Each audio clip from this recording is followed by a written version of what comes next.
Hello and welcome to yesterday's Airlines, once again where we're going to take a look at some of the latest release announcements, and this is the third video which comes after my quick trip to Madeira where I missed out on several of the announcements, and this one is for the Phoenix November announcements which were announced now about a week and a half ago. So this video is a bit late and I apologise for that, but for completeness, let's have a look at what Phoenix have been up to for, well, will they be available in December? Probably not. I imagine January is more likely, but nonetheless, let's see what they are going to be putting out. Now, Phoenix have had a really good year and they've been getting quite a lot of plaudits from a lot of people, and some of those have been deserved and some of those have been less deserved. And I do think that this month illustrates, in a sense, both sides of that coin. Got an unusually diverse set from Phoenix in the sense that nowadays Phoenix are producing a lot wider geographical range of airliners than they ever have before, a lot less Asian aircraft and a lot more from Europe and North America, which previous to 2023 was kind of unheard of for Phoenix. But fundamentally, things haven't changed dramatically. They haven't really updated or modified the molds or produced anything new, and a lot of their molds are obsolete. And certainly when you compare them to the competition, the question in my mind is, why would I buy this when there is very much likely to be a competing model from another brand coming out which will be better? So this month illustrates that quite clearly. But before we get into looking at that, let's not forget to chuck a like on this video and subscribe to the channel as always, and check out at Airlines on Instagram. Thank you very much for anyone who follows the work that I do, and I hope that you enjoy it. But for now, let's get on and see what it is Phoenix are pushing out in these November announcements. There's quite a lot of models. There are, I believe, 20, though somehow I forgot one, and there's only 19 going to appear in this video. I'll talk about the 20th one at the end. It doesn't change things dramatically.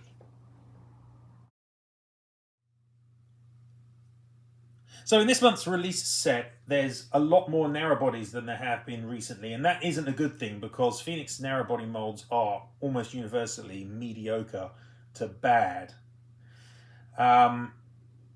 Nothing really particularly exciting in this bunch. Well, I say that, they would be quite exciting if the molds were better, actually.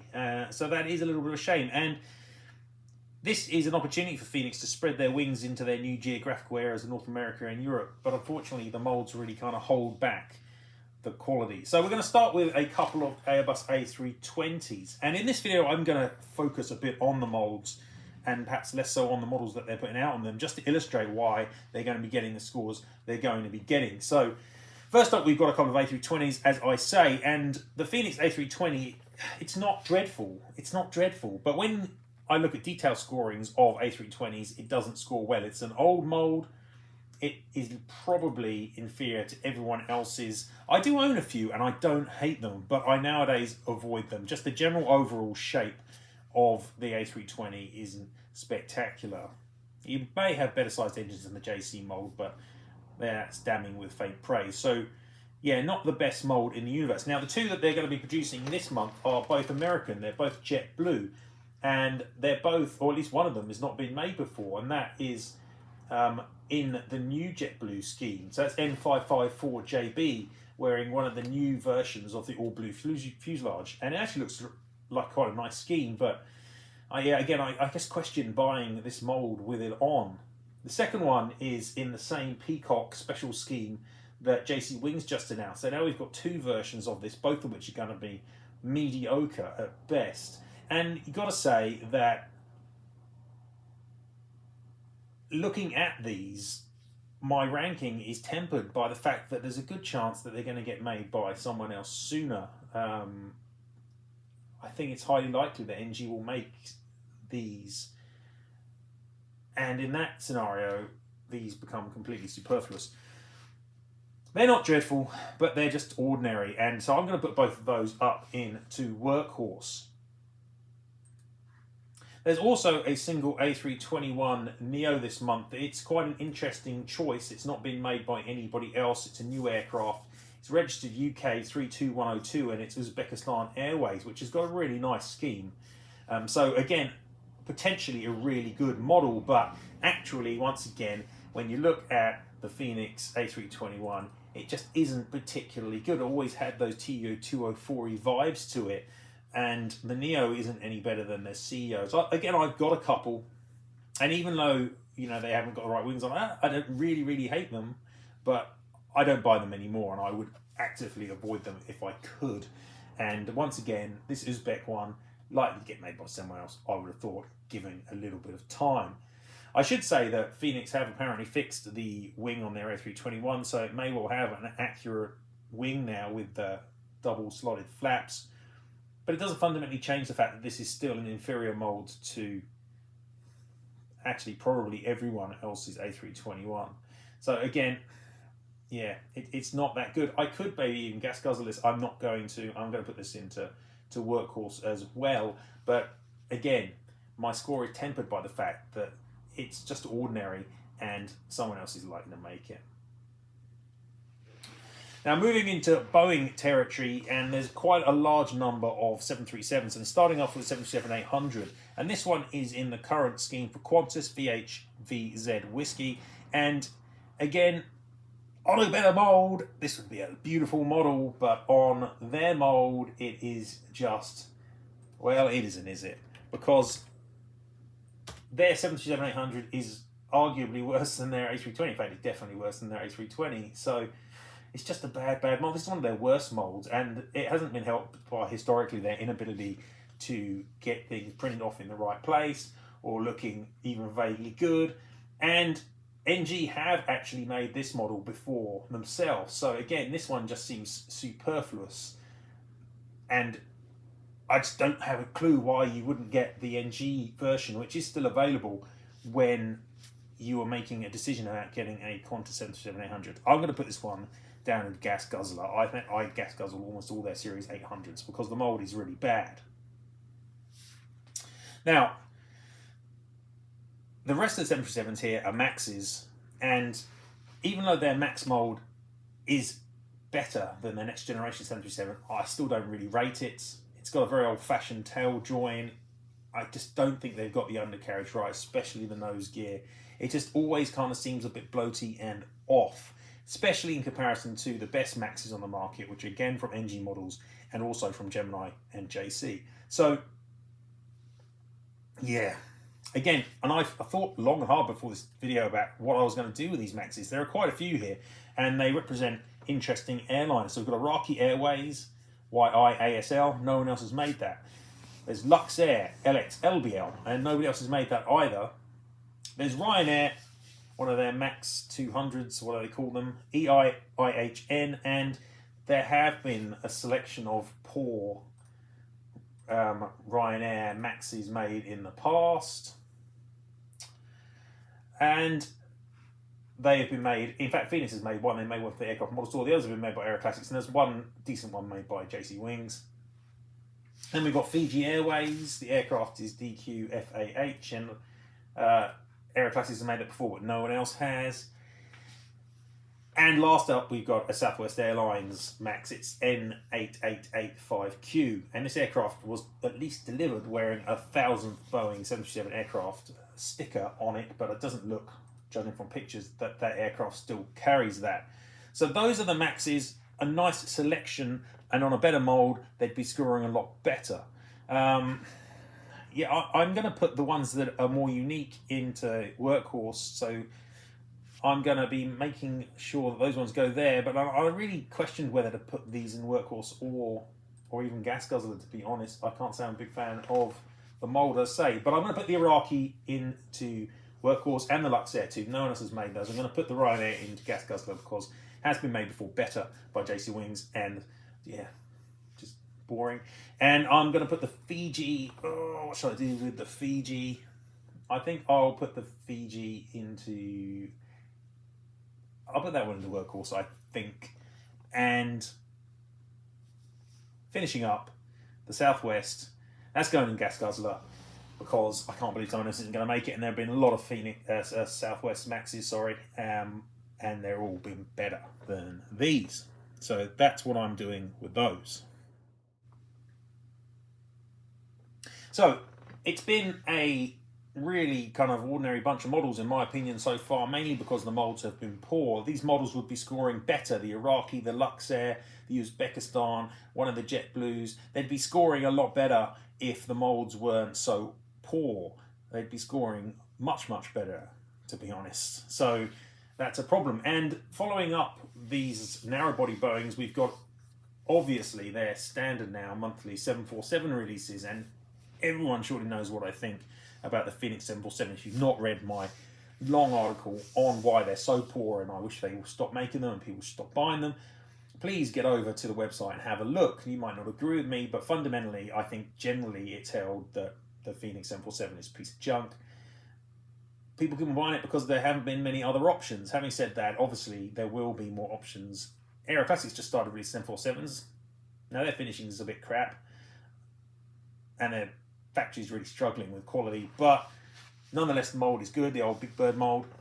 And as you know, ngmodels are going to be releasing 747s at some point in the future. Just need to hang on until they get those molds out and ready for use. But this month from Phoenix, 3 nice options: Q8 Airways, Cargolux, and a TWA Twin Stripe.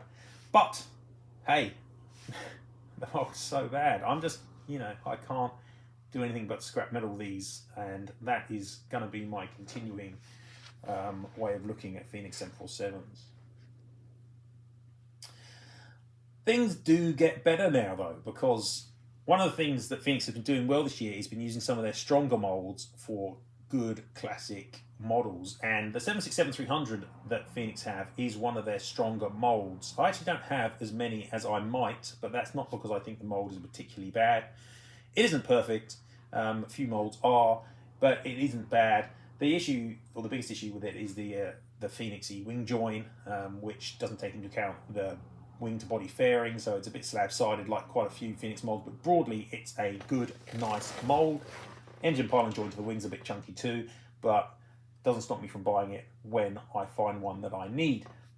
This month there are 2, and they are both pretty decent. The first one up is a crowd pleaser. It's Delta Airlines, it's the widget scheme, N117DL is the reg, and I was surprised when looking at what has been made that there haven't been a lot more widget 767-300s. In fact, even though there have been 18 others, Delta 767s, there have only been 2 widget schemes, and they're both really old. One's a Dragon model, one's a Gemini model, which dates from 2004. So there's definitely some high demand here for a version of this, and I think they'll do a good job.